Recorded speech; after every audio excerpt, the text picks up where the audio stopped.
That define your story beyond your life, like the day they arrived. What might be called first contact. The objects measure at least. I'm Colonel G.T. Weber from Army Intelligence. Pack your bags. You're at the top of everyone's list when it comes to translations. Priority 1. What do they want? Where are they from? You'll be reporting to me, but you'll be working with him when you're in the show. That's what they call it, the UFO.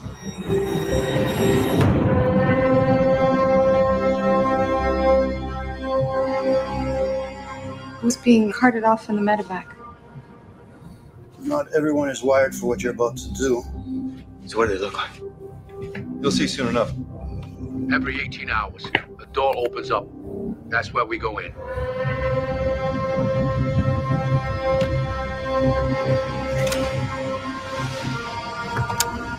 It's done. Yeah, that just happened. What happens now? They arrive. They need to see me. Dr. Banks? Are you insane? Now that's a proper introduction. More objects have landed around the world. This is one of 12. I'm never going to be able to speak their words. Got 2 days. Figure something out. I am human. It's their language. We need to make sure that they understand the difference between a weapon and a tool. Language is messy, and sometimes one can be both. Are you dreaming in their language? It's possible they're prodding us to fight among ourselves. This is just a way to force us to work together for once. It's more complicated than that. How is it more complicated? Russia just executed one of their own to keep their secret. Got 21 hours Before they start global war. So how do we clarify their intentions? I go back in. Why does this feel worse?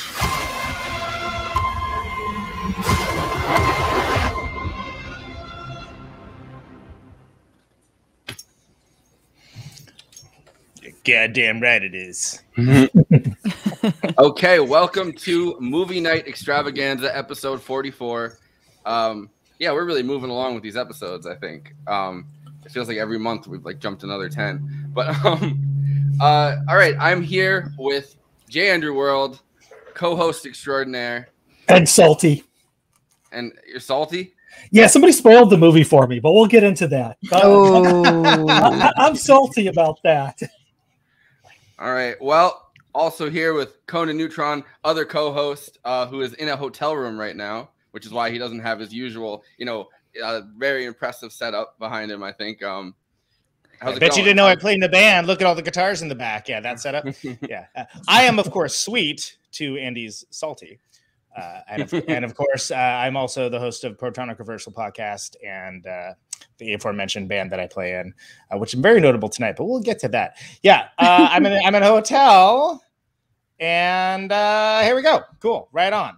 How's the vacation so far? Is it stressful enough, or is it? Yes, it's all family stuff. So what do you think? Mm. Yeah. The suit is just crushing it, though. So thank you. Well, thank you. Got Someone the bolo appreciates tie. me. Yeah. Yeah. Someone tried. See, exactly. Yeah, thank you. Although Andy was very well dressed for the Buckaroo Banzai episode, more so than Nathan Robinson, I would say. Yeah, he dressed up for Nathan Robinson, expecting that Nathan Robinson was going to wear something like extravagant, and then it's not as bad as like going to a party you think is a costume party and it's not. But it was notable. But it's okay because you did all the talking on that show. Yeah, everyone's like, "This is a weird ass movie," and Andy's like, "Here's another thing about Buckaroo Banzai." Yeah, because like it is like ingrained into me. Like I can just spout out their lines for no reason. At one point when I first got call that Tourette's or where I'm from, but go ahead. Yeah, I actually had my computer set up so like if you hit the wrong button, you just hear Buckaroo's voice going, No, don't talk about that. You never know what it might be attached to. So it was great, The now classic episode from last week. Yes. And yeah, the classic, the last. It doesn't feel like the last episode because I've been on like 2 different streams since then with Kenzo, but All right, we're also joined by Erica Strout, who's a Georgia-based filmmaker, music video director, and musician. Half of the music duo Dream Tent, plays guitar and sings in Motherfucker and the live band of Conan Neutron and the Secret Friends. Wow. Thank you. Hi. You're impressed by yourself. You put all... Yeah, that was pretty great.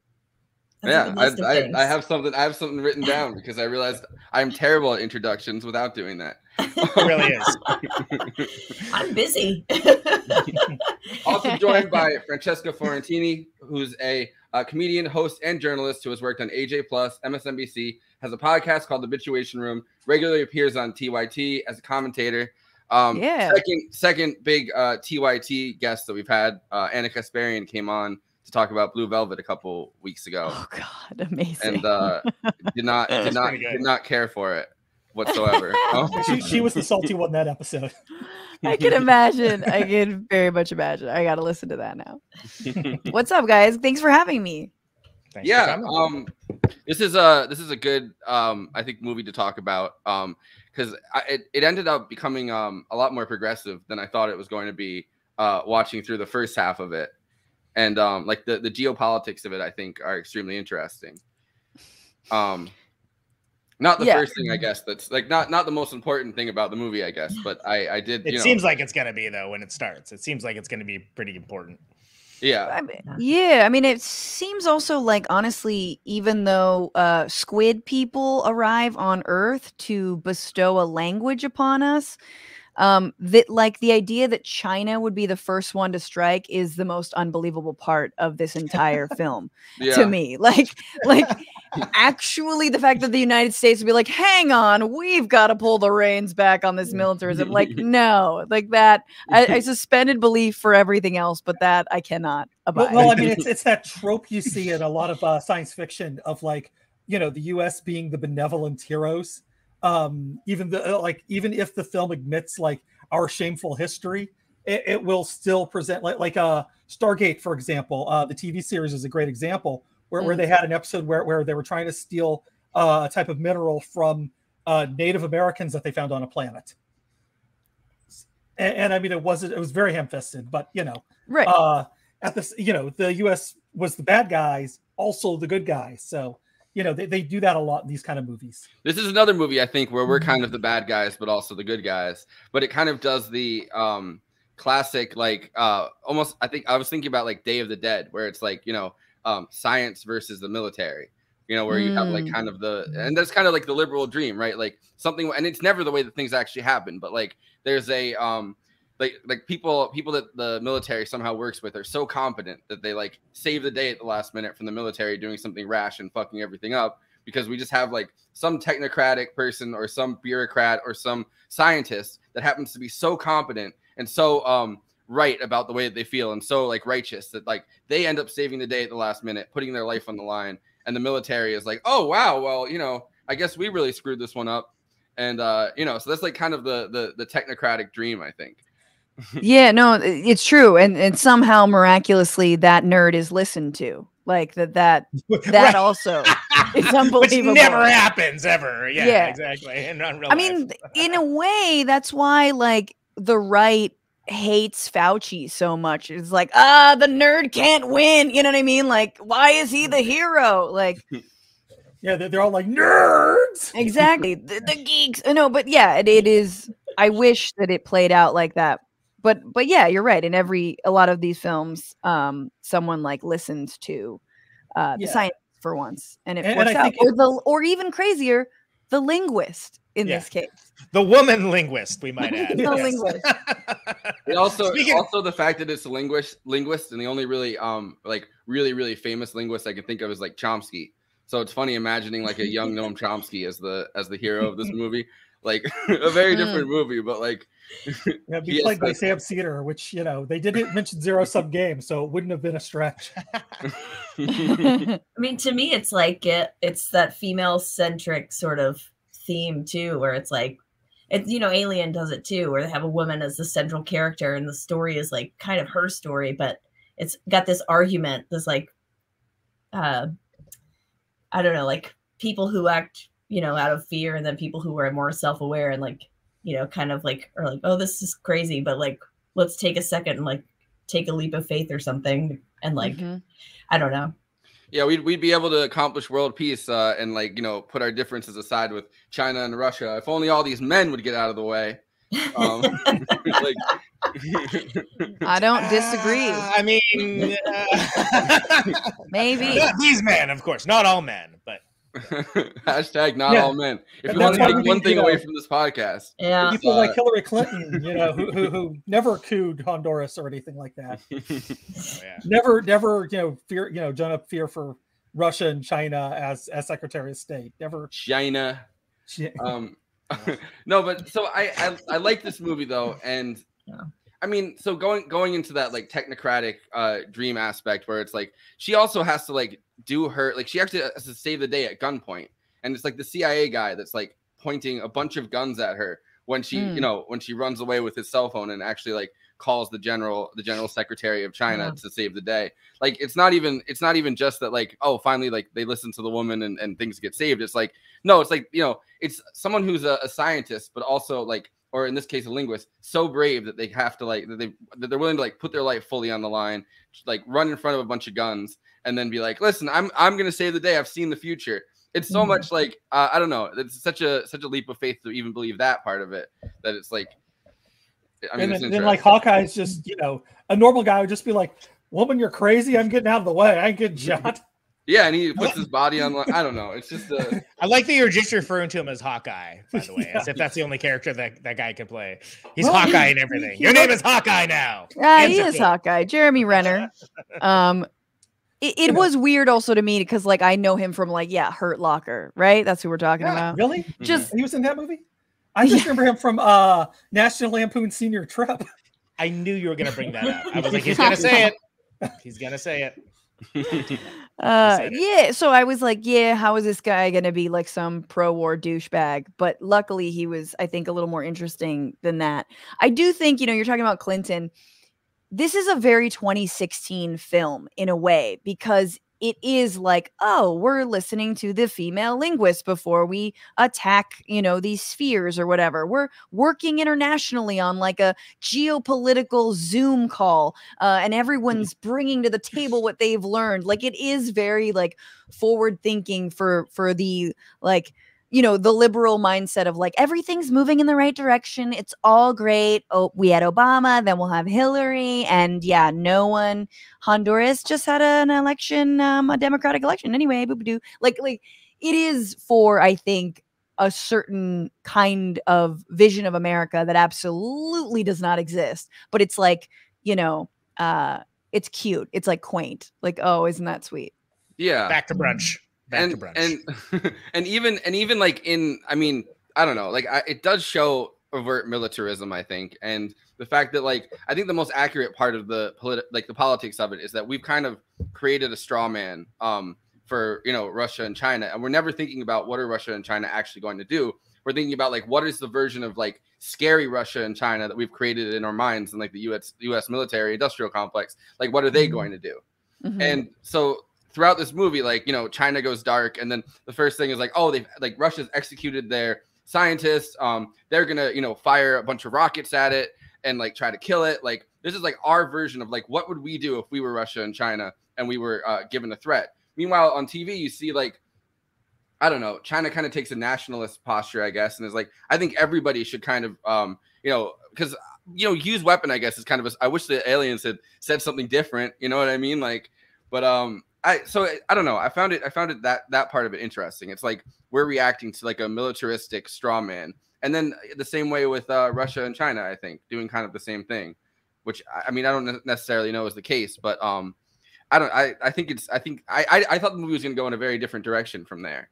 And like the fact that at the end of it, they've just kind of been, I mean, spoiler alert, if you're listening this far, I don't want to, you know, leave spoilers out of it. You know, world peace is kind of the end game, at least for the moment, I think. They have to kind of pull us back from the brink, you know, of destroying ourselves in order to have us last for 3,000 years so we can help them out later. Galactic peace. It's also like, maybe imagining, like, as I'm saying, you know, I don't think China would strike first. It is generally a pretty soft power. Yes, let me put a road and a mine in your town so I can reap the benefits, but like I'm not going to put a base in your country. Yeah. Type country. But like you could imagine if this was like, you know, 50 years into the future, maybe that would, you know, where China is not just on the rise, but is on top. Sorry, America.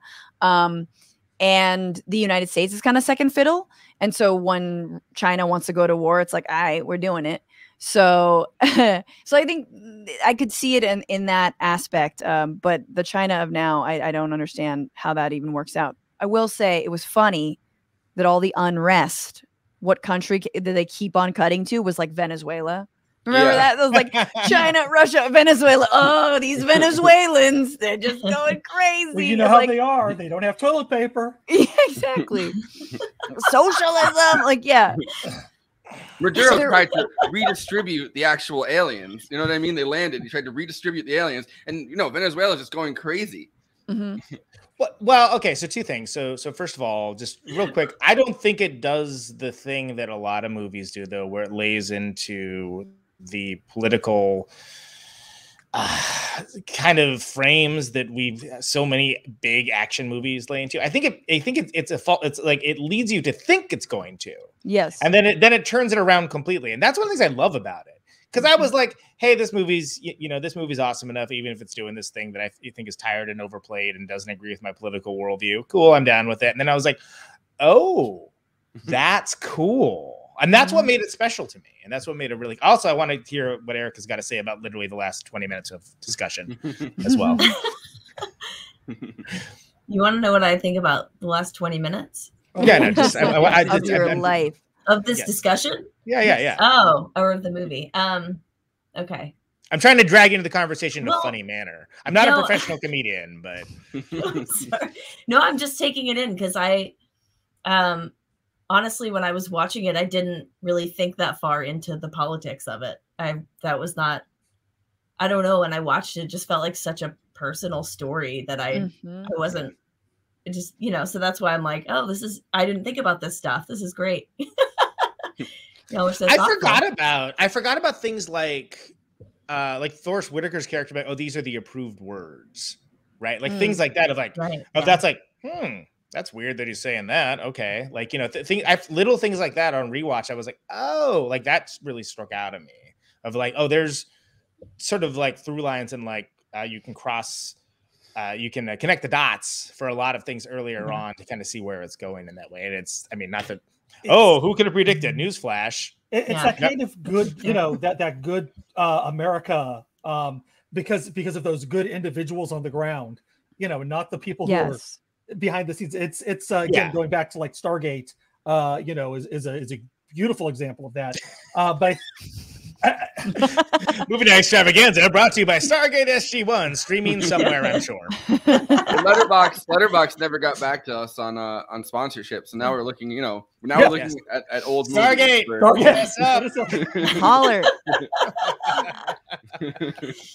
No, I think that's exactly why it's good, is because it's personal. I mean, other than this film, and granted, like, look, y'all sent me a lot of sci-fi films, and I was like, to be honest, I haven't seen a lot of them, but I have heard that Arrival is good. And my other favorite sci-fi aliens, movie is Contact with Jodie Foster, which is also deeply deeply personal at the same time that she's like, going on this mission for humanity. And you could be like, there's a small part of like a feminist part of me that might be like, why can't we just be the sort of idiot meatheads that just like drill a fucking into an asteroid and then like whatever, like Steven Tyler sings us a song, but you know what I'm saying, like but it is nice that it's personal, and I'd like to see more. I think, what's the one, Matthew McConaughey, that had some personal Interstellar. Interstellar also had another one. Yeah. What? Contact with McConaughey. Contact. No, you're right. It did. By then I realized. Yeah, but yeah, I totally agree that like a couple of things of why I like this as an alien film is because it's the same reason I like horror films that are more suspense than they are gore or like direct horror. Is there was sort of an elegance and a mystery to the aliens that I thought was excellently done. It was like really, I would almost say tasteful. So there's like tasteful alien stuff and there's not tasteful alien stuff. And then the other thing is, again, the personal thing. It's not saving the world, but like choosing to relive and seeing into the future of a very tragic personal family life. Damn, like having like that was huge. That's what I'm there for. I know I've seen Save the World movies. But then it goes another step further where it's like, does she when she decides to share that gift that she has gotten from these beings, like that creates more sadness for her because she ends up getting divorced but still knows that she's going to lose her kid, and like it's just yeah. Divorce isn't always sad, though. I just want to I agree. I agree. But divorce from Hawkeye is sad. This one seems sad because it was based around having to tell him that their daughter was going to die of cancer, and like that moment, and the most sad possible. Like he couldn't take that information, so he left. And you see them being cute, I kind of and like sweet and kind of really clicking on some level, and he's not even like overtly sexual or flirting with her or whatever throughout any kind of part of the movie. Like it's not like you're like, oh, these vibes are correct because these vibes are like romantic. These are like platonic. I appreciate that about it. Yeah, it's professional. It was like a professional and God, how many movies have we seen where it's just like shoehorned in of like, oh, he makes the kind of not so good comment in there, but he's kind of rakish when he does it. And, they don't do that weird thing where like they hate each other at first, or like or they immediately like fall in love and are married. Like right. You think it's headed there though, because like the first comment he makes is kind of snide, and you're like, oh god, here we go again. They're gonna hate each other, but actually, these scientists and the linguists belong together. Blah blah blah. I will say that his back rub, he rubs her back at the very end, and I'm like, have we established that's okay? I know she just got like booted from the alien spaceship. Yeah. And it's like, what's up, Joe Biden? And they've been working closely together every day for months at that point too. Like, yes. How much time do you think passed between the first contact and when she like they were allowed? Because like how much, and this is like, how much time do you think the United States government or any government would be like, we'll give you this amount of time? Wait, the United States government or any government? The United States government, I give it like 5 days. Any other government, I give it, maybe a couple months of back and forth. Yeah. I mean, how long does it take aliens to learn a common language with us? Like I think less than 6 months, but I think at least 2 though. Yeah. I think 2.5 is a good. I mean, it's funny because, I do think this film would have been better if it had been given to a Korean director and just been a Korean film. Like if it wasn't American, like everything else is amazingly believable and wonderful, or if it was like a Chinese film and they were like trying to get the Americans to stop the war. If it was a Chinese film, it'd suck, but I love Chinese films because they are bad. Oh, okay. Well, so let's stick with Korea. So the guy that wrote the original, so this is based on a book called, or a novella called Story of My Life. And it's written by Ted Chiang, who's I guess his parents had emigrated from China to Taiwan during the CCP like revolution, and then went to America, and I think he was raised in like Port Jefferson or something. But dude, I gotta be related to him. My mom's maiden name is Chang. My whole family's Chang. Chiang. So I'm gonna reach out. We're gonna be a whole thing. Yeah, his is Chiang too. But so it's kind of interesting. I think that's an interesting background to come from too, like politically. Or Jeff Long Island? Because China plays but China plays, I think, so heavily in this movie as it seems like an adversary, but then at the last minute, you know, she changes, she Steven Crowders it and changes the general's mind.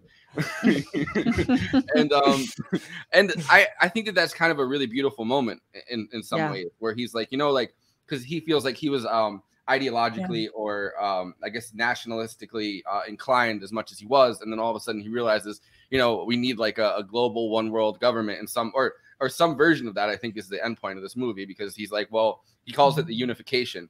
But this moment where he's kind of, you know, after we've seen that he's the first one to react, right? He's the one on TV. It's not Xi Jinping or anybody, you know, any Chinese leader in particular. It's him as a general that's on TV. Which is a thing that happens in certain countries, where like a general will have a major political position, and everybody else kind of follows around him, but usually not a country like China.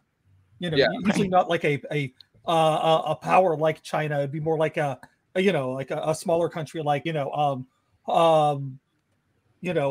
in South America or something like that, you know.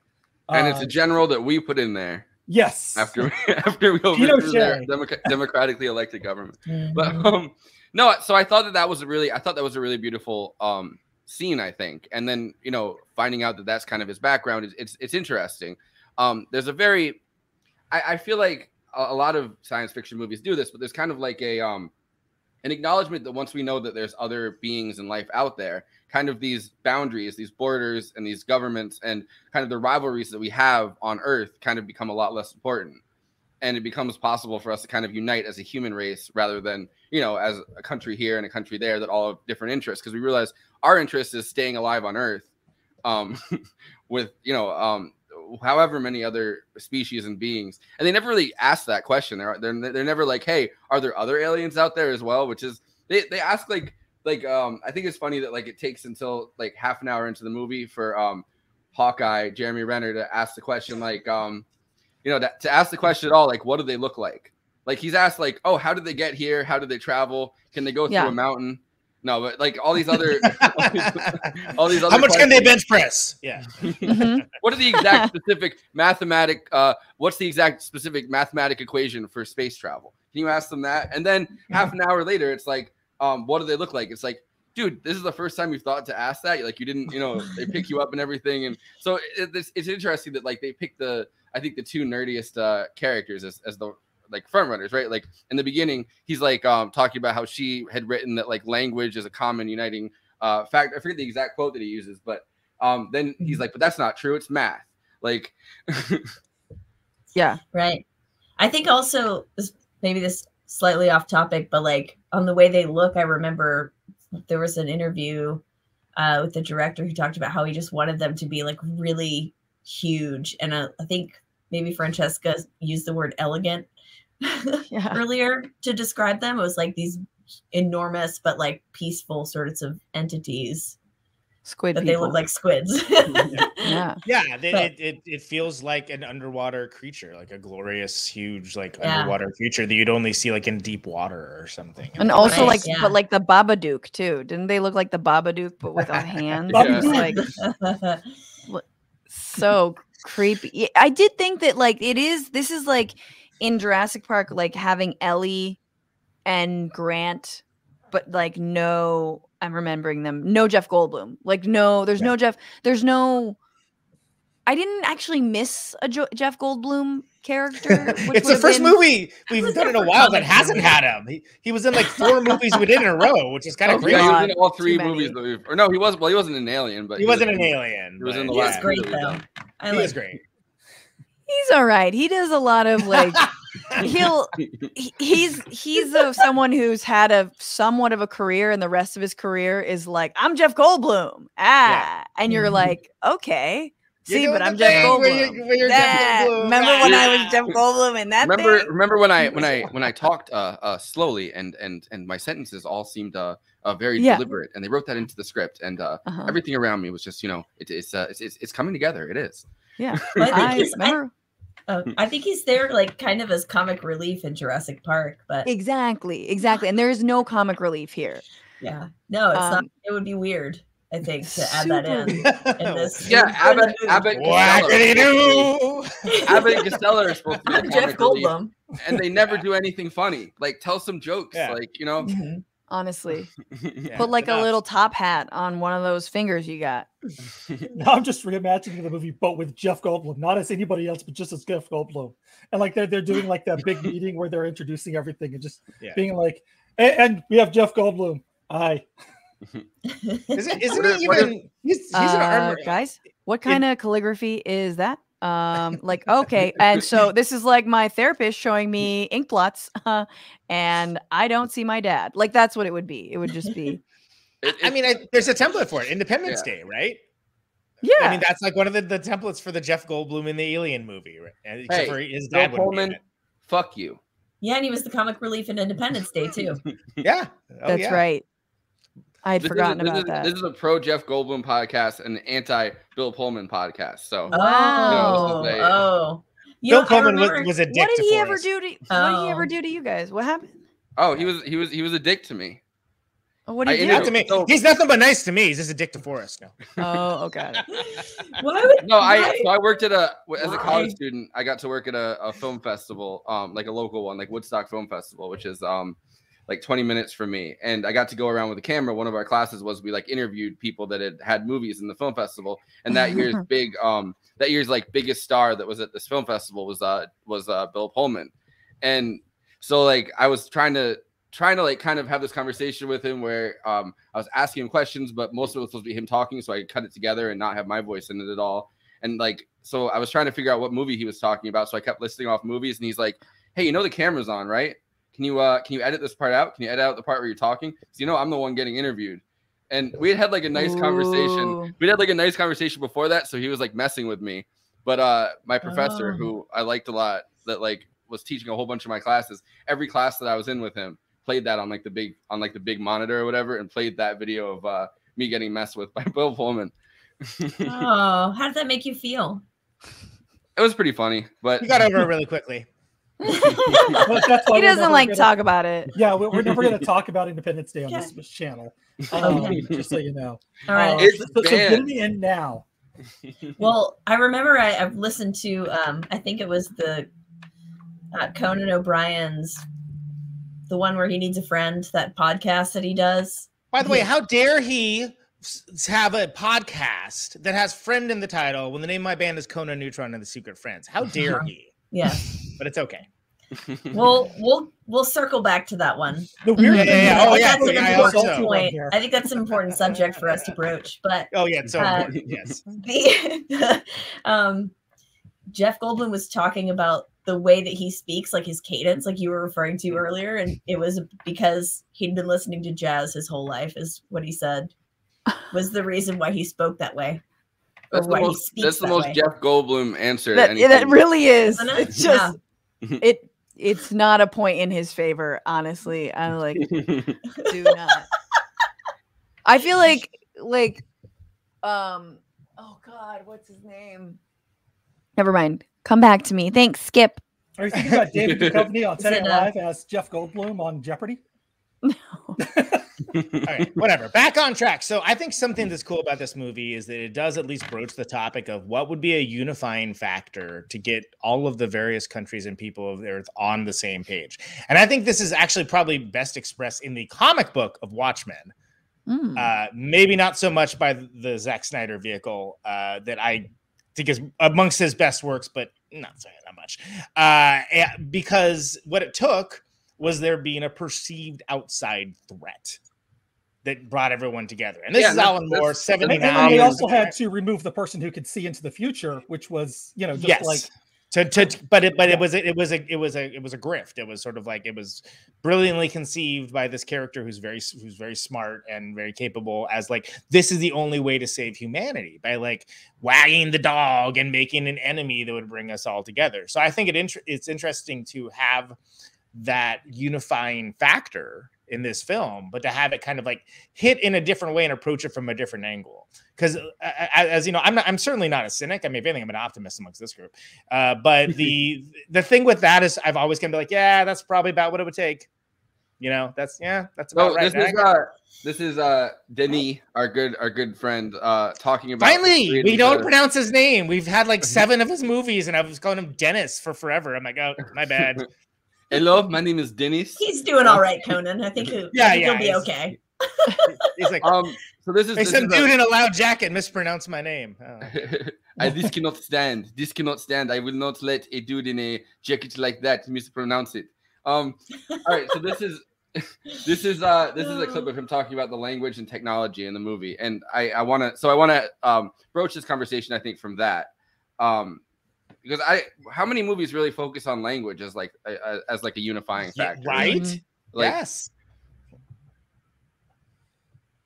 It was a huge discipline to create the language. I mean, Patrice created a dictionary, and there was like, I had piles of documents explaining to me, the language, and that for me was the most beautiful thing, to see the level of detail and passion that Patrice brought to the project was insane.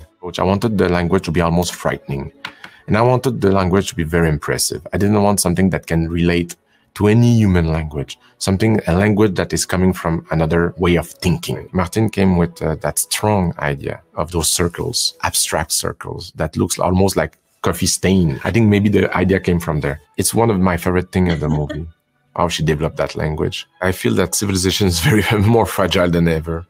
I think that says things about how our communications are weaker and weaker, are afraid of the others. We are more than ever. Even the more we have communications, the less in communication it seems we are. And that's what one of the topics of the movie. Patrice made a huge research to make sure that all the equipment that will be used by the military will be as accurate as possible, as simple, as non-spectacular. I didn't want the humans to use technology that didn't exist. I wanted them to use what is available today. The answer of that research, it was like astonishingly shocking, because if you talk with aliens, you will use a whiteboard with a marker and say hello. So it's like there's not a lot of ways to learn language, to express language. At the end of the day, it's like teaching to kids.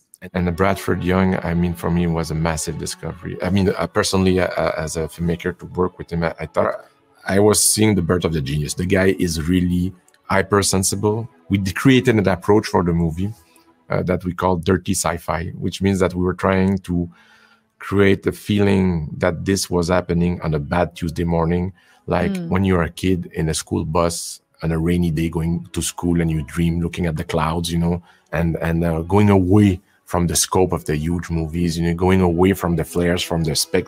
We were trying to make something delicate in the light.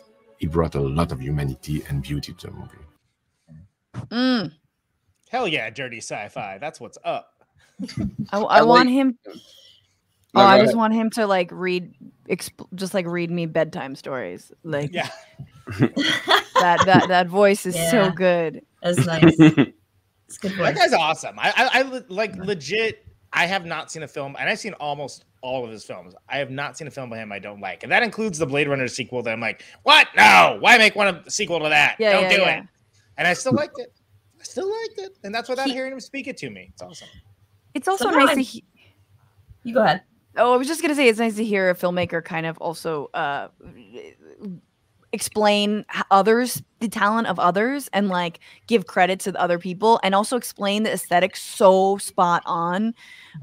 It's difficult to explain aesthetics like that, and he did a great job. It's exactly what it was. That's why it felt real. It was like, yeah, the dreary Tuesday morning when aliens landed. I love that. Yeah, she's going in to teach a class, right? And then everybody's like, well, where the hell is everybody? And they're like, turn on the news.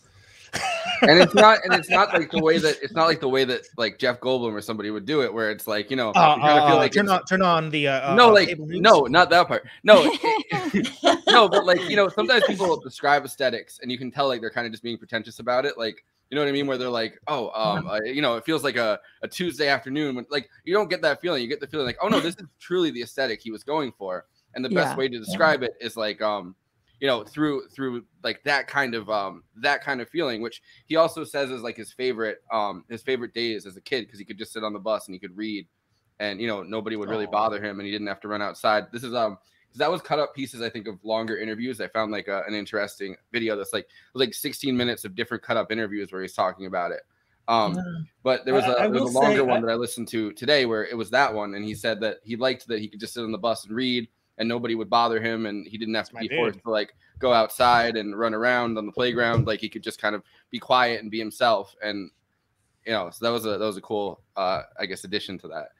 I also appreciate the fact that, you know, he described the aesthetics like that, because like I watched when we watched Ad Astra, I watched a few things about like you know, people talking about colors, and these were not artists talking about colors, and they're like assigning meaning to colors that make no sense to an artist.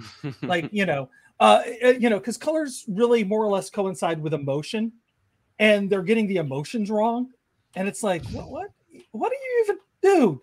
Dude, no, like any artist, they're colorblind painters who actually understand this theory, and they have their colors arranged so they can use the colors so wonderfully. Like look this up, it's amazing. Because they pause this show and look this up. Yes, yeah, no, they express colors in a way that's so raw, because they understand technically what the colors mean, but they don't understand visually how the colors look, because they're seeing everything in black and white. They're making an aesthetically good painting in black and white, and then you see it in color. You know, it's amazing. It's like one of my favorite things. There's several colorblind artists who work like that, and you know, color theory is very important, and you know, in visual mediums like film, like comics, or whatever, and to understand, you know.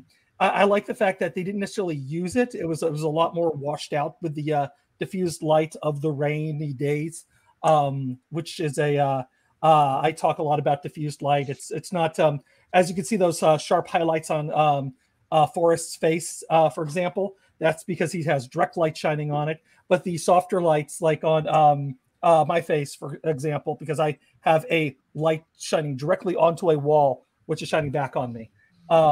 I have two of those as well. It just, I have two of those as well. It just looked weird. It like changed my skin tone, because they're like, you know, they're extremely fluorescent. So I had to put this light up, and don't come in my lighting setup. I have like 5 lights on right now. There was no shade there. He's coming for it. He's coming for your lighting.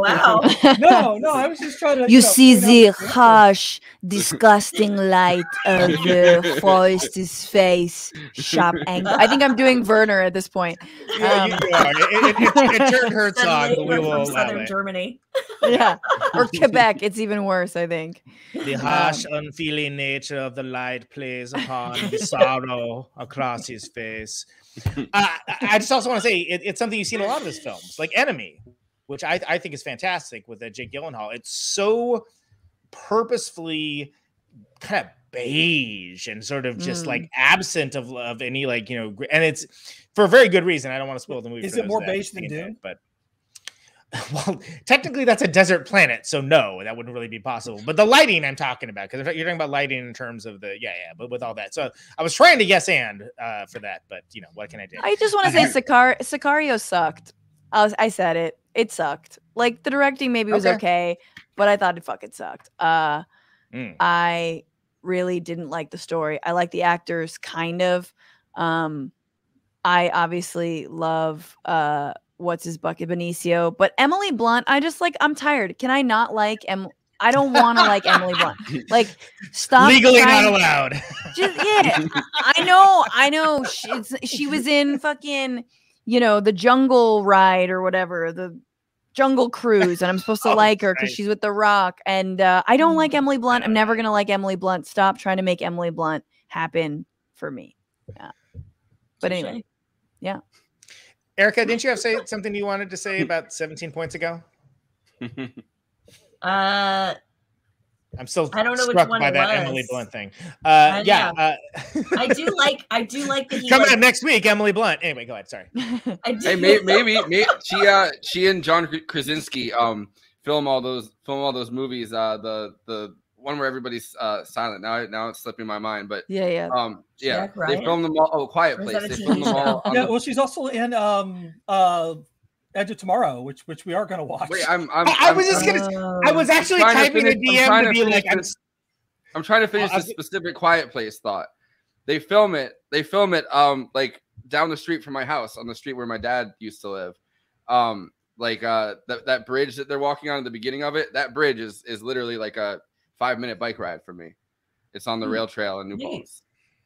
So maybe one day maybe I'll run into her and be like, "Hey, I have a movie podcast. Do you want to come on?" Because I ran into our buddy Francesca. Don't watch The Arrival. I ran into Chris Hayes. I ran into Chris Hayes like 5 times on that bridge this summer. I kept running into Chris Hayes for some weird reason. Why is he hanging out on a bridge? What doesn't I don't know, but he was there. Maybe he was there. Time on MSNBC is disappointing him, and he's just thinking about jumping. Yeah, skipping stones or something. That moment. Oh wow! Save Chris Hayes and have him come on the show. I was gonna say that I was actually typing a DM to Francesca about. So sorry for trying to get you on Edge tomorrow. I didn't know that you and Emily Blunt were not besties. No worries. Our beefing. I love that movie, but I almost love it in spite of like Emily Blunt and certainly in spite of Tom Cruise. I think that movie's great, but we're not talking about that movie. We're talking about this movie, which is objectively better than Edge of Tomorrow, but also different. Thank you. Which Amy Adams is always good, but I haven't robbed from the Oscar for this movie. I might add. Go ahead. Yeah, I will say this is she's always great and stuff. I just never like she doesn't always never grab me in a way. Like there's a difference between like the reason why I like bad movies so much and why I keep bringing up Stargate is because like I enjoy people chewing the scenery, and I enjoy Jeff Goldblum doing that. Anyways. But you don't have that in these kind of films, these kind of slow burns, which, when I was dissing China earlier, there's actually some great Chinese films that are like this. And I do highly recommend those, just not the recent fare, because it's all been very controlled by the Chinese government. But like, if you go back in time, Yamao,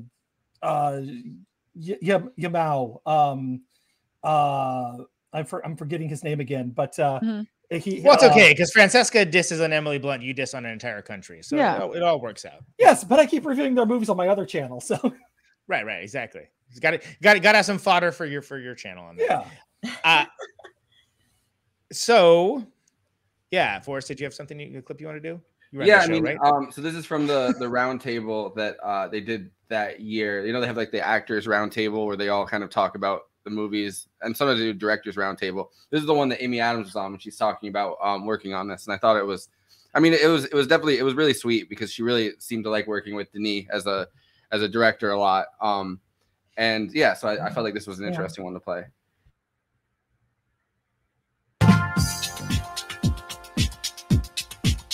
I don't know if it was just starting late in the industry or not, coming from a small town, not feeling educated, and suddenly being around these masters of industry and people who were so well read and so worldly, and wanting to receive from them so much, but feeling like I couldn't give back. I feel that with Denis Villeneuve on Arrival.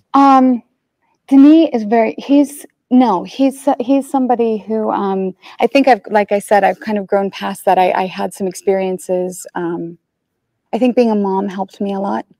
I think I that helped me kind of calm down in myself. But with Denis, he is so wonderfully compassionate to actors on set, which is so not always the case. He created this very calm environment in which to allow us to have these silent moments full of breath and full of awe and full of wonder and full of confusion and conflict.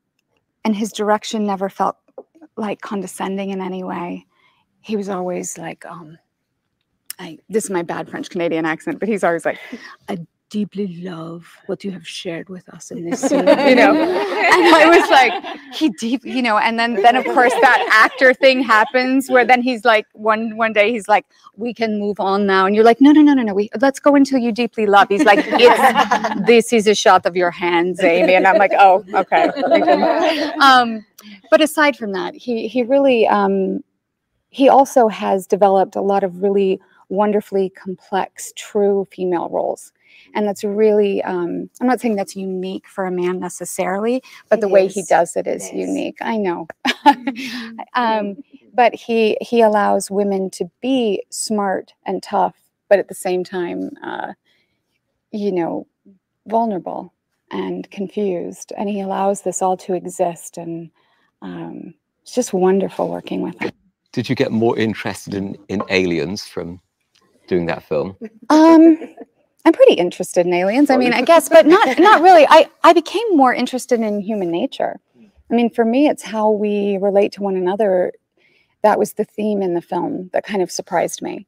Because when I first took it, I really wanted to do it because he wanted, when I sat with Denis, he said, I can't talk about Denis without doing that bad accent. I'm sorry. He said, yes, there will be aliens and there will be all this world stuff, but at the end, it is mom. It's a mother. There you go. It's just a mother telling a story to her daughter. And that like kills me. And that got me, and I said, let's do it. Let's do it. And I thought, what director, male or female, has ever sat me down and said, this is the story of a mom telling the story of her life, which was the original title. Hell yeah. I got so much respect for that woman, man. She's awesome. Like, I think this is the movie that led me to believe that, like, it's like, oh, she's really cool. I've kind of maybe been underrating her. She's great, but like, this is years ago. I mean, Amy Adams has been amazing. And then she was in Hillbilly Elegy, and I was like, fuck. Yeah, no, that's not everybody. Yeah, that's literally like, I think that's like the worst movie I've ever seen. I've seen some like bad movies, and I've been able to like kind of suspend disbelief or kind of find something positive to say about the movie itself, or like really like, you know, take myself out of it, I guess, long enough to kind of make it through, even if the movie has like bad politics. None of that. I made it like 40 minutes in, and I like kind of just rage quit, and I was like, I'm not watching it.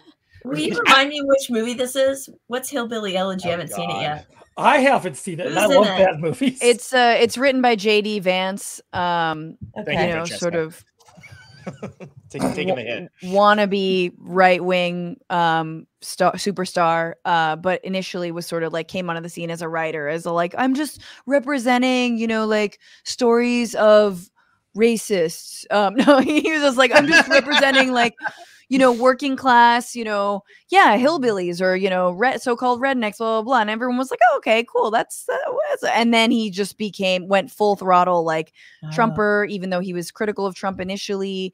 And he's running, I think, for Congress. He's running for Senate in Ohio, if I remember. Yeah, fantastic. Yeah, exactly. Yeah. Was Zoe Bell in that movie? I don't know if Zoe Bell was. I know that Glenn Close was in it.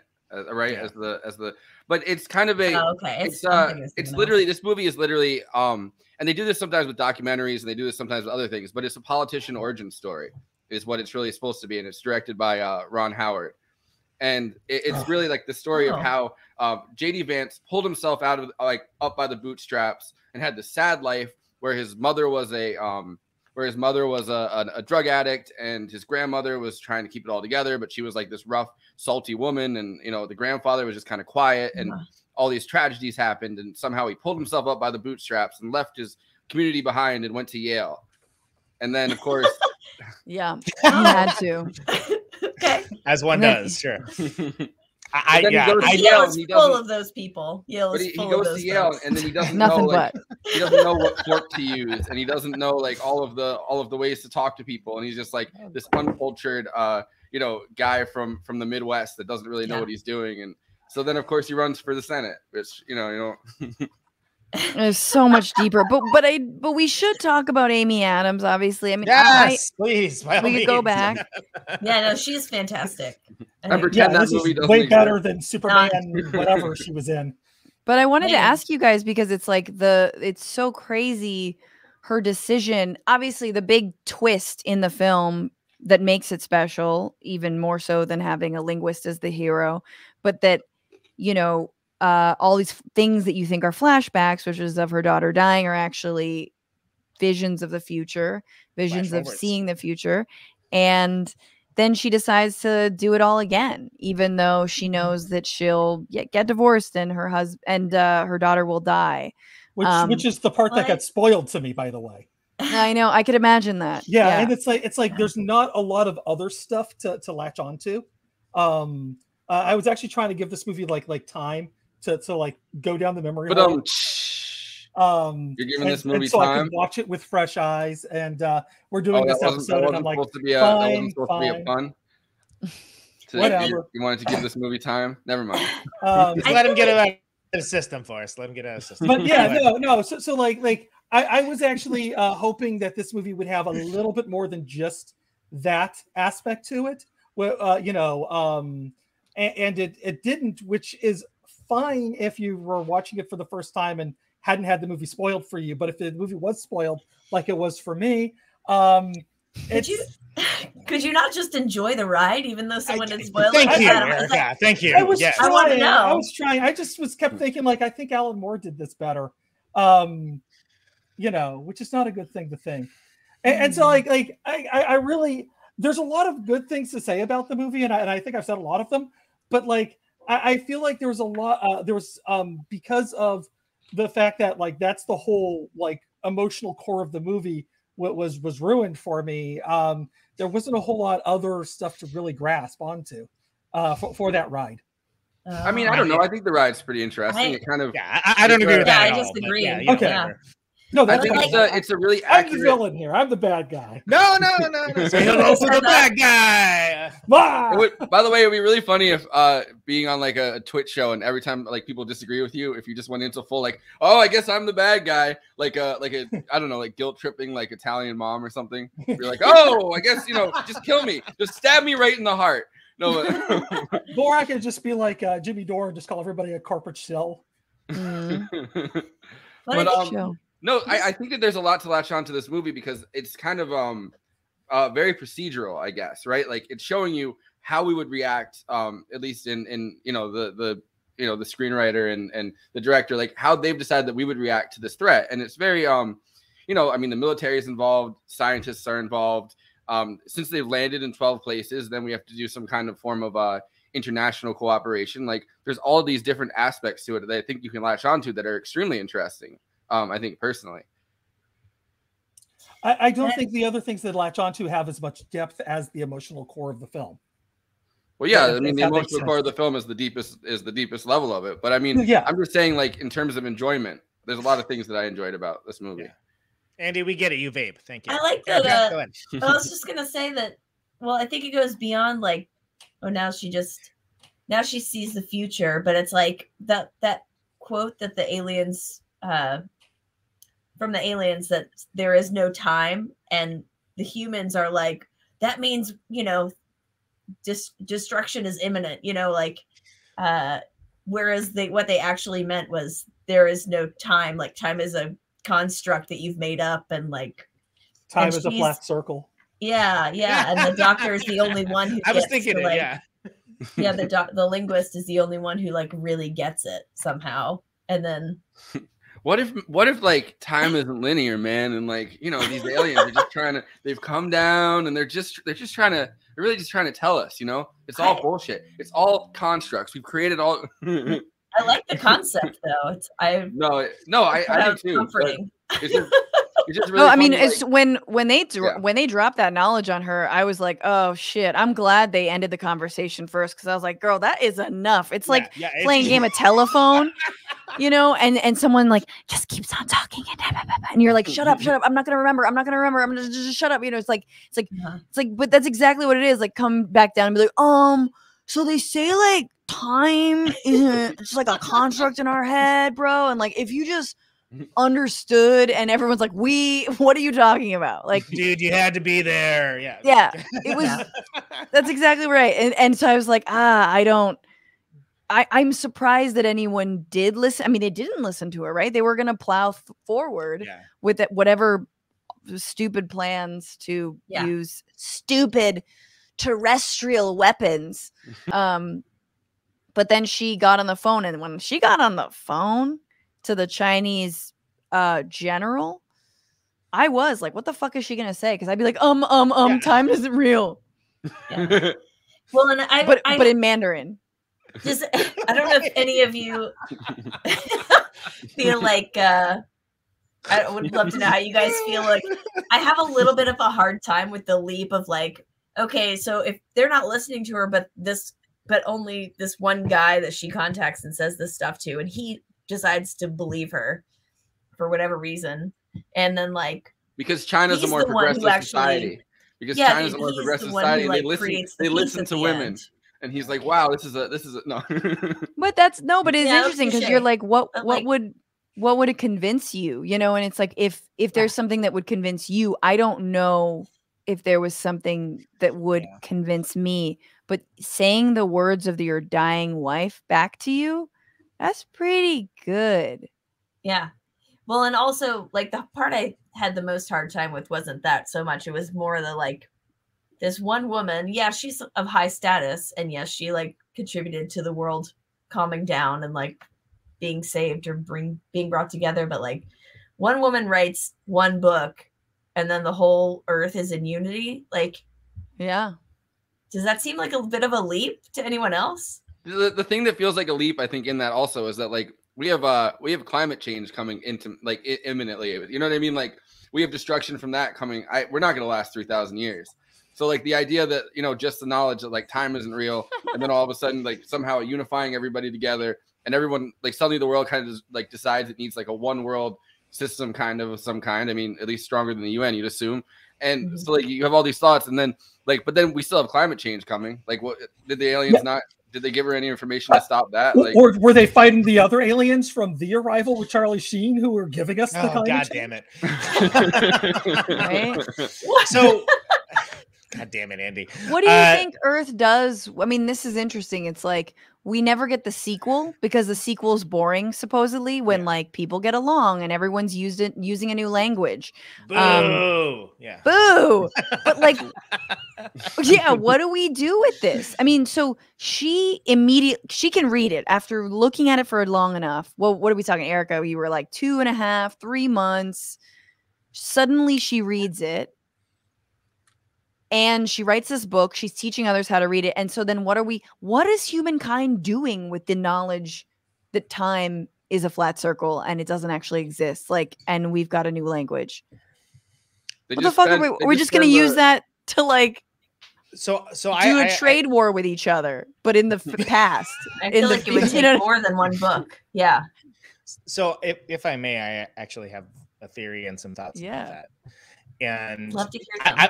I've been thinking about this since Forrest, you brought that up, which I think is a very like, you know, some might consider a plot hole, but more of like a plot point, I think, of like, wow, it's, you know, wouldn't really solve everything. I think the awareness of not just repercussions of your actions, but everything being like one long string and everything affected might lessen the self-interest of the people that hold back actual things like progressive change for climate, and hey, maybe don't skull fuck the earth so you can make a couple more $1 billion. And you know, you could also say like, well, maybe they brought, you know, cold fusion in as well, this and that. But I think just the idea of a mindset change, right? A mindset change of like, first of all, we're not alone. Let's start with that. And then also like, again, people that everyone just needs to get in their Sigma grind set. You know what I mean? Hustle that culture. Change of mindset is everything. People that just are constitutionally incapable of thinking of another human being or having empathy of any kind would have like some ember of like a dying fire of like empathic concern based upon what they've learned, even out of only their own self-interest, that could light a fire that maybe that's the book is like the catalyst for. But it's not because it isn't like Sutter Cannon in the Mouth of Madness or something. You know what I mean? It's like the book is just like, it comes along at the right time and sparks that idea and sparks that ember of empathy that comes. That's my theory. I think that you're just like I meant to be like a beginning. Thank you for coming like, to my TED Talk. Maybe I don't need to make that big leap because it's just like, well, here's how it kind of gets started or whatever, and then people think they need the solutions. You don't need the solution. You just need to get people thinking about the question sometimes. Sorry, Francesca. Yeah. No. I think you're right. I mean, I think what you're describing is the actual impact of having visitors from outer space come and literally just give you a gift and leave, and just that collective experience. I mean, we all know what happens when you go through a collective experience, right, guys? It just brings us closer together, and nations work together to distribute resources equally. Like, let's say, I don't know, a pandemic and like a vaccine, you know, and it just, yeah. So no, but I think that's what you're naming is kind of like that moment of change where you're like, oh, fuck, look at that incredible species from another planet came here, did this for us. We had a moment. We all had a moment together. But I'm also like, what is in that language? Like, why give humankind the gift? Only they did it actually in a very self-centered way. They're like, no. See, I'm gonna give you this so you can help me later. I don't give a fuck about you. We need a delivery system for us. We need you. We need you to save us. You're gonna save us. So I mean, it does that does though kind of flatter the human sense of like the universe revolving around us as a species, right? Like somehow whatever we do 3,000 years down the line kind of saves this whole entire alien race somewhere else. And it's like, wow, humans actually were important. When every scientist really kind of tells us, like, you know, you don't really matter. Like, think about how, you know, we're one little species on one planet, you know, in one solar system, in one galaxy, in the universe, and everything is so small. And, you know, at least these aliens are saying, like, you know, 3,000 years down the line, you're going to do something for us that's really going to just save us. And we're kind of giving you like this tiny little pick me up right now, so you can get through this this funk. This human midlife crisis that you're going through, I guess, like as an entire species. And, you know, then you'll save us down the line. Don't worry. You have a galactic, there's a galactic purpose for you to be here. That's great. I like that. There is actually a scientific name for this midlife crisis, and I completely forgot what it's called. And is that part of your midlife crisis that you're forgetting that? Yes. But no, there's like this theory of like why humans haven't found haven't met other races just yet, and part of it's because like they keep killing each other through war is the theory. So is it called like Earthanesia or something? I don't know. But there's a certain heliocentricness to this film that do they call it Corvettica? See, we're buying a collective Corvette. Yes. That's part of our midlife crisis. I don't remember what this is called off the top of my head. It's completely escaping me. But there is some kind of scientific theory about this. If you watched as much sci-fi and talked as much shit as I have with actual scientists, I used to go to conventions whenever we left our houses, and would actually go on panels and discuss things like this. Sometimes drunk, which was a lot of fun. Panels discussing things drunk sounds like this podcast. Yeah. What a stretch. I have been stone sober every single episode of this podcast. I drink because of this podcast. I am a lot, but anyways, the heliocentricness of the film, where it's thinking very much as humans being the special race, is another thing that you see in a lot of television sci-fi, like Stargate, like Star Trek, like Babylon 5, where like it's because of humanity that the universe can come together. And I did kind of roll my eyes at that, because like that's been done so much, even though they don't say how in this particular one, whereas like Star Trek, humans created the Federation and blah blah blah. And I mean, this movie definitely like yada yada yada is world peace, like the Seinfeld thing where it's like, the aliens are gonna land, we're gonna learn their language, we're really gonna understand it, yada yada yada, world peace. And then it's like that seems like a big. And I think that's really where my problem with my saltiness is coming in from is that yada yada yada. All right. Well, I was hoping you to want to latch see onto that. you want to see more of that story. Yes. And but I mean, I guess the counterpoint to that is that Denis isn't really telling that story, and the author of the book, the original novella, isn't really telling that story. They're kind of telling the story about how we've all kind of come together. And since that's the story itself, they don't think that the world peace part is as important. It's kind of just, I guess you're looking at like on an emotional level, it's kind of this catharsis and this moment of like, true change within the self that, we realize that we've learned this thing that we didn't understand before. And we're kind of at peace in that moment. And the understanding that like all of these things that, are happening not on a linear, they're happening on a non-linear timeline, I guess. So that we're moving between, the past and the present, and it's not linear the way that we thought it was. It's actually, all these other dimensions that I don't know. That's a lot of fodder for climate denialists, dude. That's just like, the aliens wrote that time isn't real, ergo. Polar ice caps actually have more ice than they did if you think about it. No, you're right. I think that's real. I mean, that's true. I think the other thing I love about this film is like, why haven't more alien films centered linguists? It's straight up. It's like when they lay out the premise at some point in the film where it's like, how do people communicate? It's language. And you're like, yeah, of course it's language. That's the number one thing. And then I think homeboy Hurt Locker says something like, no, it's fucking your scientific method. And it's like, no, it's not. It's language. Yeah. Well, he straight up says it's math. He's like, it's math. Yeah, like, fuck off. Well, if you go to these sci-fi conventions, every single scientist God will damn always it, tell sci-fi you, conventions. Every single scientist who you talk there will tell you their division of science is the most important science. And so like that scene just kind of made me chuckle because, really, we all know it's art.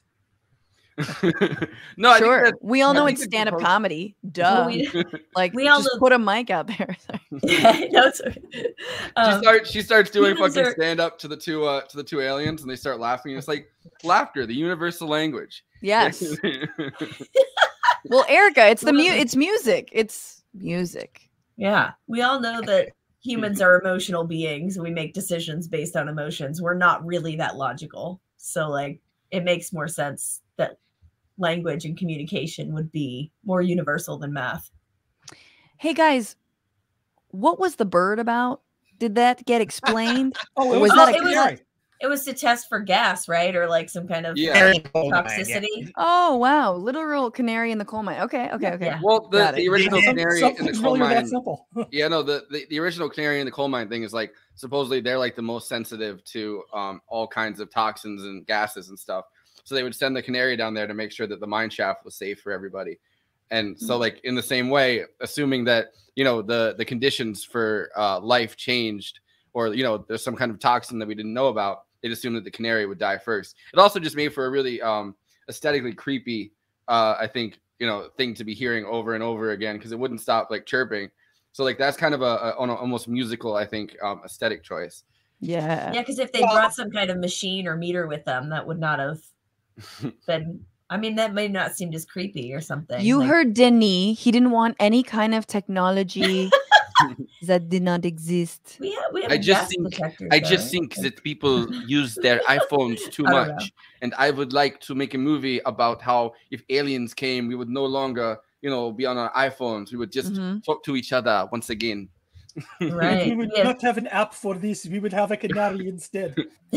What if that's what the language tells them? She writes a book, and the book is just like delete social media off your phone. Like, no. That book's already been written. I bet there are at least 10 books that have been written who say that. Yeah. Yeah, but have they been written after aliens land? Is the thing.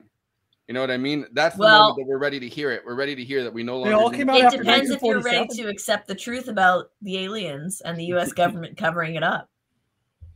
They've all been written after 1947. So what does Esperanto think about this new language? How does that language work?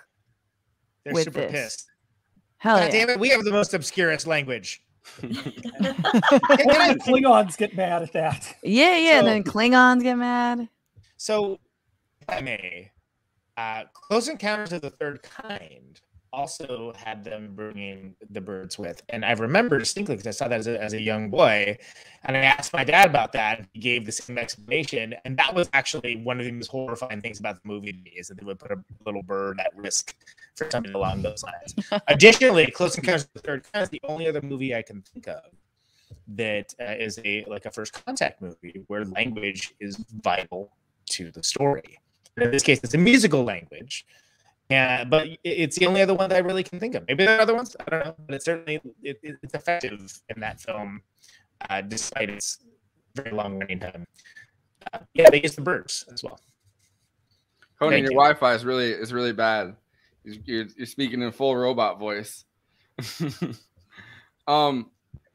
But yeah, no, I think that using language, I mean, it's kind of like a no-brainer too. Like you think like, oh well, because a lot of movies, aliens land and we either completely understand them or we don't understand them at all, and like that becomes kind of the storyline. It's interesting, definitely, to try to have communications. Like they're trying to communicate something non-violent to us, something peaceful to us, that they're trying to give us a gift, and we're like, a weapon, holy shit, like, you know what I mean? Like, and I also found it extremely interesting when she's talking about how the Russians and the Chinese are speaking to the aliens and using like game words.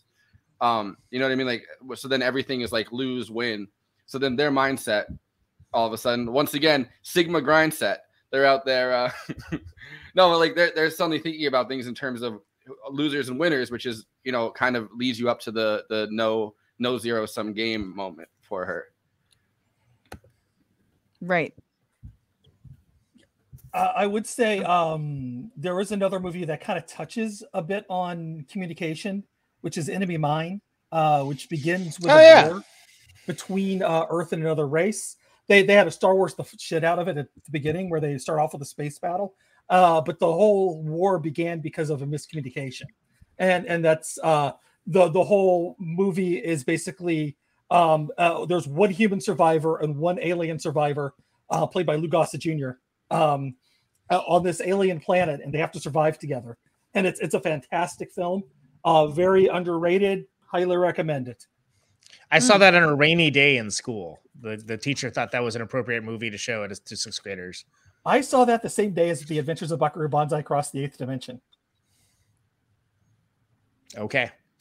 I need these on a list. You guys have a you guys have a list? Do you have a website? I can look at all the lists. The recs. Andy? We don't have one yet, but we definitely need to get one. Yeah, I talked to Conan about that recently. Yeah, I think it's a good idea. I just make pretty pictures. I don't know how to do web stuff. That's okay. And talk about Stargate as much as possible. Yes. So while Conan has good Wi-Fi, I think that we should do we do these letterboxed one-liner reviews. And Conan, do you wanna intro it? I would love to, Forrest. Thank you. So Letterboxd is a social media site ostensibly for people who are fans of film and like discussing film with other people that are fans of film. There is a feature where you get to review movies, and this isn't something that major movie reviewers are doing. This is a bottom-up democracy. Everyone gets to have a say. So for this show, I pull the ones that I like, that I think are the funniest, the pithiest, the most, weird, hilarious, et cetera, usually like one line or so, and just give a smattering for what the people are saying about the movie that we're talking about. All right. Everyone. Amy Adams. Johan Johansson. Am I a joke to you? Johan Johansson is the guy who did the sound design and the soundtrack, by the way. That's a point of reference. And after this, I have a sound design one that we can do as a last clip. Sound design in this, I would thought by this point I would get the chance to talk about sound design, but we talked. Yeah, well, I pulled the clip for you and then completely. Fantastic! All right, fantastic. That's Leland Facepalmer, as Owen Wilson would say. Wow, wow, wow, Lucy, wow. It's Lucy with that one. Good one, Lucy. I was watching this in class on my MacBook, and my friend turns and sees Jeremy Renner on the screen, and she goes, "Is that Gordon Ramsay?" That's okay. These aliens are fucking useless. That one got liked. They can't even cook an egg. 272 people liked that review. Yep, that's a lot of people. That's a lot of Gen Z right there, being like, oh God, is that guy Gordon Ramsay? Oh, anyway, 5 stars. Yeah, but you'd think that Jeremy Renner is in all the Marvel movies. Like you think that they'd know who he is at least. You know what I mean? Like, yeah, I mean he was credited as Jeremy Hawkeye in like half the films he's in. We don't have world peace for 2 reasons. Number 1, we won't let Amy Adams solve all our international issues. And number 2, we don't let Amy Adams win Oscars when she clearly deserves them. Nice. That's truth. Fire. Those aliens definitely throwing a sweet ass rave up there. That's Diamond Bull. Yeah. That would be a really it would be a really funny movie. Like it would be a really funny movie idea if like it was just like fucked up aliens landing just to chill out. Like this is their chill out planet. And we're like, what do they want? Is it peace? Is it war? Like freaking out. And the aliens are just like, dude, like we just need to, chill out for a bit, get our shit together. We're hanging out here, just leave us alone. You are a pretty view. That's it. I think we're not even going to come down. Amy Adams gets in there. There's like a group of teenagers like dressed up in like neon out, and like those big parachute pants, and they're all like dancing on ecstasy, and like, what's going on here? And the aliens are just like, whatever, man. We're just here to rave. I think this guy or person forgot that one of them dies during the movie. Yeah, well, not all raves in Erica Strout. So all mine did. This movie sure gave me some unrealistic expectations, but I guess I don't fully regret my applied linguistics degree. That's staff. That's awesome. Well, that's okay. So like linguistics, like there are people who like focus on languages and translations, and there are people who study like Amy Adams' character, the doctor, like the history of linguistics and of languages and of communication. So they don't necessarily speak a bunch of different languages, but they understand like the evolution of it and like how they work. Right. We also walked right past the point where she worked with Army intelligence at one point to translate a bunch of stuff so that they could give that information to rebels and assumably somewhere in around Iran, because they said I forget what that language is, but like but they kind of like she worked with fucking Army intelligence. It was Farsi. Farsi. But they worked with so I don't know. That's kind of it started at a dark point for me, I think. This movie. Yeah, way to throw a blanket on that. Yeah, exactly. Way to throw a blanket on it. If I was voted Supreme Leader of the Oscars this year, my first order of business would be to retroactively give Amy Adams Best Actress for this performance. That's Zach. I agree. This film is Stanley Kubrick's illegitimate child. Yeah. Wow. I'm gonna disagree on that one. Well, I mean, I feel like Kubrick would be one of the people that would think about language and like communication, and like I do think that the way that he writes movies or the way that he wrote movies was very similar to the way that Denis kind of did. But he would also make Amy Adams physically exhausted to the point where she couldn't stand. Which is like what the movie was trying to do, but you never quite got that feeling. The 2 aliens are gay. Prove me wrong, Svev. No. Baller ass alien movie. So much different than your usual alien movie. What's a usual alien movie to this person? What is their usual alien movie, do you suppose? Star Wars, like a Star War? Probably a Star One of the Star War. All right, so Go this see is a Star War. Before anyway, we so can I exude the bit? Yeah, follow Movie Night Extravaganza on Letterboxd, which is ostensibly just Forrest. Conan Neutron, I'm on Letterboxd as well. J. Andrew World's on there also. And and I'll be making a list for Francesca. Do it. Yeah. Your best sci-fi picks. I want them because I haven't watched enough of them, and I'm bad at seeking out good sci-fi films or films in general. So I was really happy to have an excuse to actually just plunk down and watch this whole thing start to finish. All right. So Conan, this is I'll throw some Chinese films on for you. Please. This is the sound design clip, and then after Conan talks about sound design, we can go to final thoughts and close out the episode. But I do want to give let Conan Erica talk about sound design because I really want to hear her thoughts. Yeah, we'll have a conversation. We'll communicate, speak the same language, figure out that time isn't real, and it'll be a dialectic. Exactly. Let's see. Oh, one of the most interesting things about the movie was the music.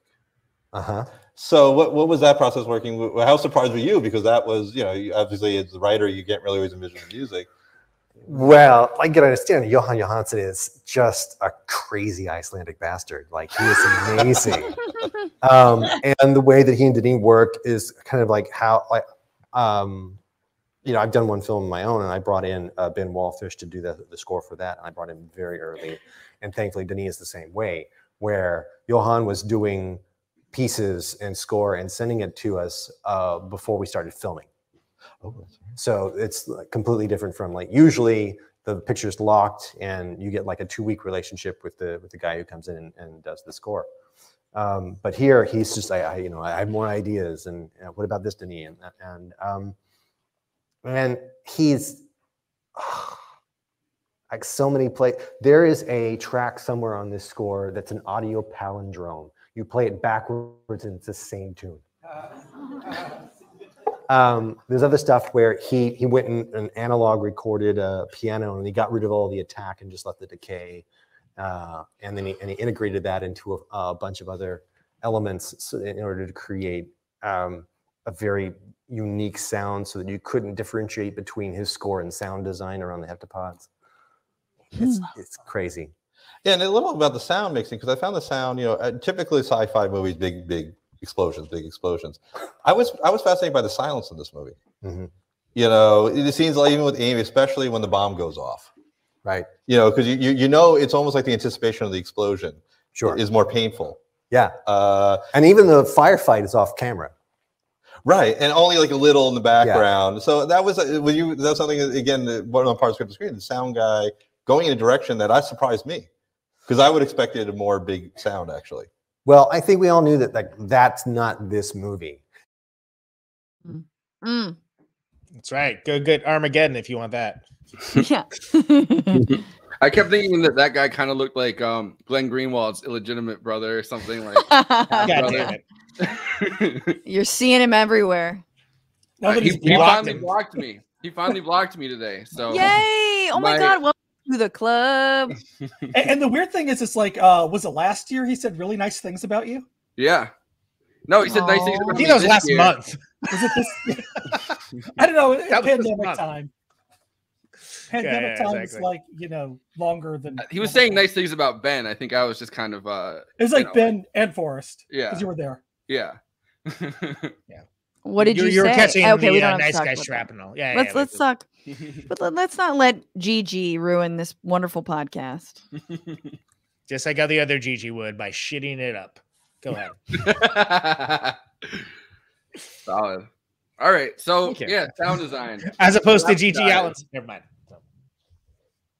Go ahead. Please go ahead. No, it's nonsense. Not to intercept that comment real fast. Yeah. I was pushing the Gigi Allen humor one step too far. Sorry. So the sound design. Rhapsodize about it. Let's hear you guys' thoughts. Erica, you're on mute, by the way, if you're talking. I think it's badass. There we go. Erica, what do you think? I thought it was very well done. Yeah, I really appreciated it. I love quiet movies of like slow builds when they're done this well, and like that. I think that's part of what I love about Alien.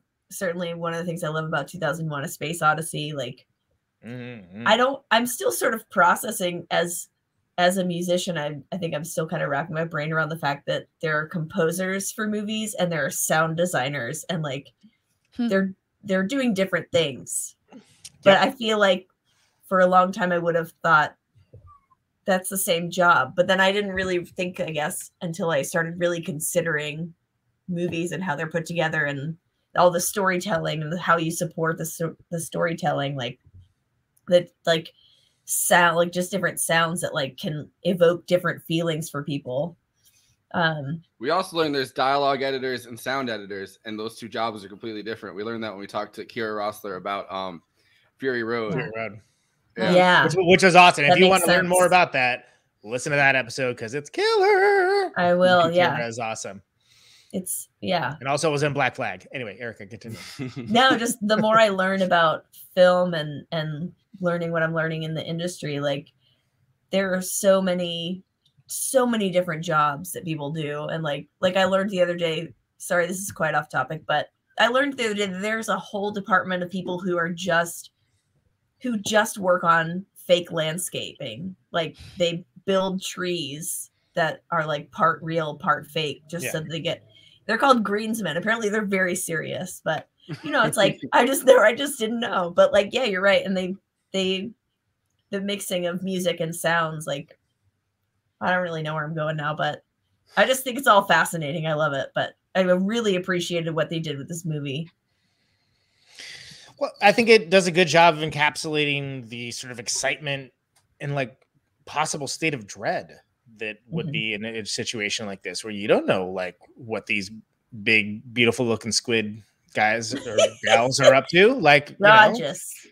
The gorgeous, but Trump, like just these big, beautiful squids. Came down.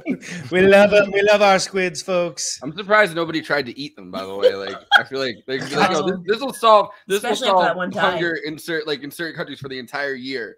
Like, why don't we just try eating the squid? Yeah, Abbott died. They may as well have given it a shot. I know. That's so this is not what the Squid Game's about. Sorry. God damn it. That was fucked up. So fucked up. But it's also, I guess I don't know. I think I love that they were squids. This is why I can't eat squid, because like they're intelligent as shit. Well, okay, squid are a little dumber, but like octopi are real smart. And so like it was interesting because as soon as I saw the like hand come out, the little like, you know, I was like, oh, he just read you, or like she or it just read the fuck out of you. It like saw your whole life. It knows, like, I don't know, that your periods due in two days. Like, that octopi just knew everything. So it was weird to me that then they had to do the, like, you have to learn the language, because I felt like these guys know how to speak English only. Definitely not Portuguese, because it's weird, as she started out explaining but never finished. There's also that weird questionable I forgot about that. Yeah, there was also that questionable story that she told about James Cook landing and the Aborigines, kangaroo. I guess Aboriginals, and that whole thing. And then she's like, "Oh no, I just made that up." And they also make the it's her point. Yeah, but yeah, it's like a Sorkinism almost that scene, except like done well, because like Sorkin will like half learn something and put it in like an episode of West Wing, and then liberals to this day still quote it. And like, you know, or he'll like find out something really cool about a horrible human being who did like one really good thing, and like the rest of their life is just like a piece of shit. And now liberals like completely worship this like horrible person because, you know, it was mentioned in an episode of West Wing. I like the fact that like they had one of those like, oh god, I can't even remember the guy's name, but Conan does not have an example. No, I do. I just don't want to hear it.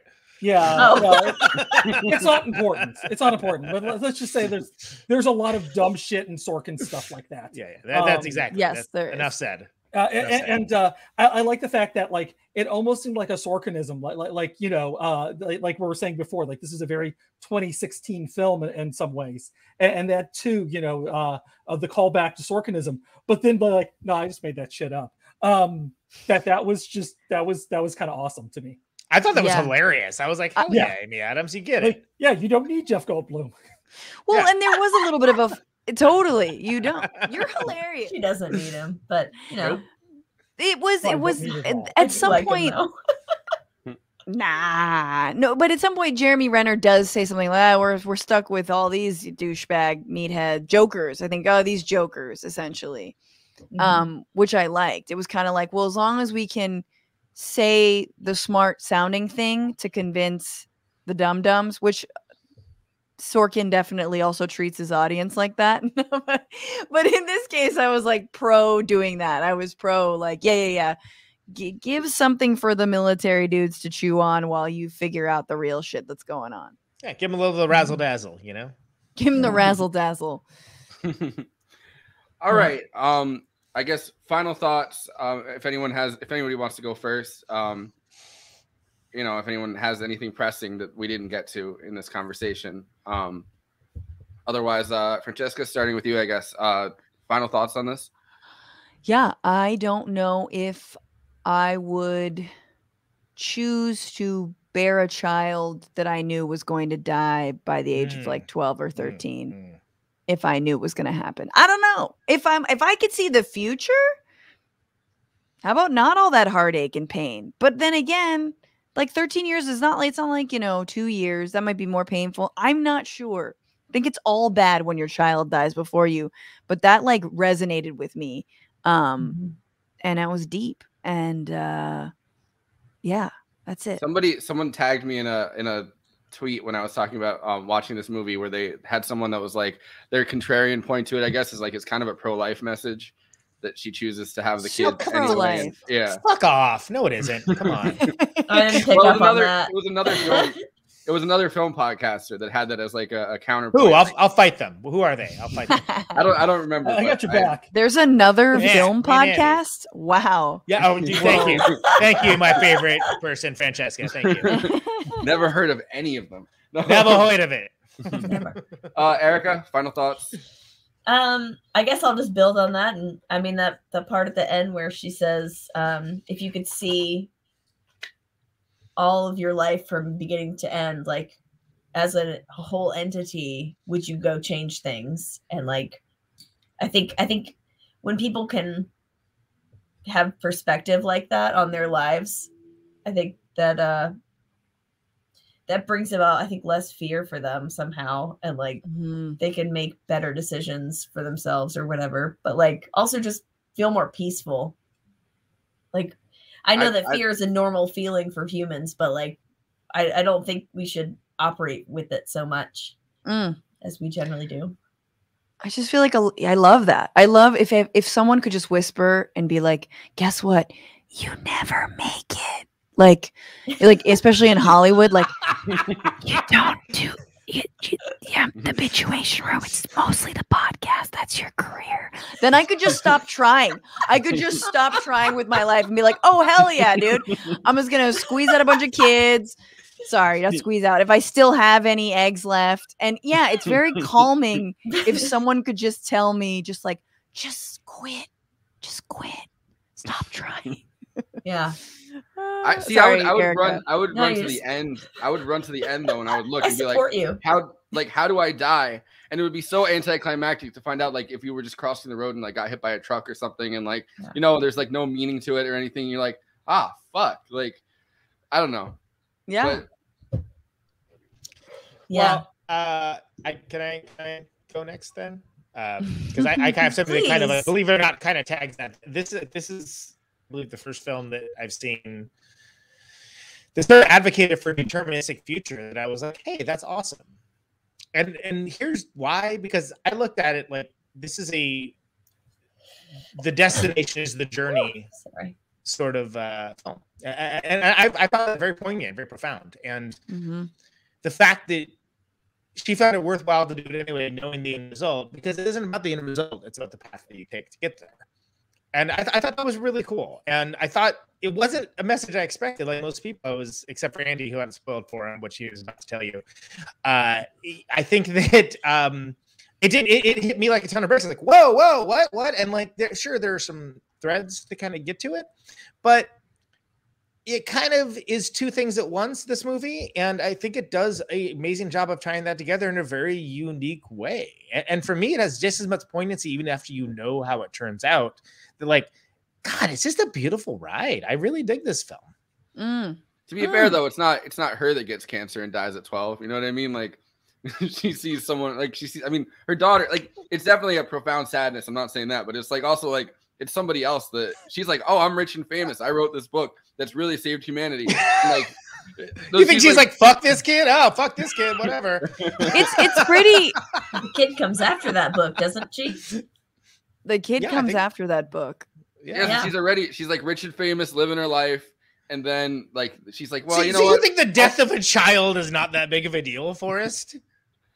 I mean, in the grand scheme of things, right? We're just one species on one planet, in one galaxy, in one solar system, in one quadrant of the universe.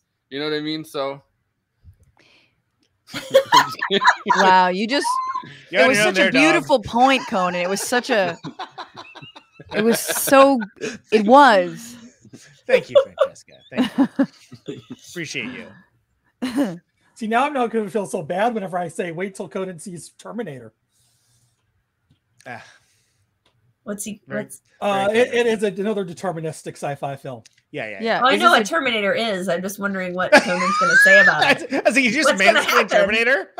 Wait, Conan hasn't seen Terminator? Of course I've seen Terminator. No. God damn it. Even I've seen Terminator. I've seen Terminator. Who says I haven't seen Terminator? Well, you said you never saw a deterministic sci-fi film, and I've never had one that sort of changed my worldview. As someone who does not believe in future determinism, for me, Terminator is an excellent movie, as is Terminator 2. But they're very much works of fiction, and they feel like works of fiction to me. If anything, they're like parables, cautionary tales, et cetera, et cetera. Whereas with Arrival, I was like, wow. It just got me thinking in a way that I hadn't before. And like, whatever, I saw that much more recently than I saw those films. I mean, God, when I saw T2, I was like, stuff blows up real good. Oh, look at that big gun, because I'm a dude and that's what we think about. But this movie actually it's the first sci-fi movie I've seen in a long time that actually made me think about fundamental things a little bit differently. Not saying I like changed my worldview or like wrote a book about it or whatever, but like that says a lot. Yeah. All right, cool. I think we're gonna leave it there. It's a good place to end this conversation on a nice note, on a intensive note, I guess. We're gonna be back on Friday with Children of Men, and we have Hit Factory coming on. It's gonna be a little bit later. I think it's gonna be at 11 p.m. my time because they have to get off of work and they're on West Coast time. The second best time, not East Coast time, of course, being the first best time. And no love for the central time zone. God damn. Time is a lie. It's bullshit. Time is real, and it's not linear.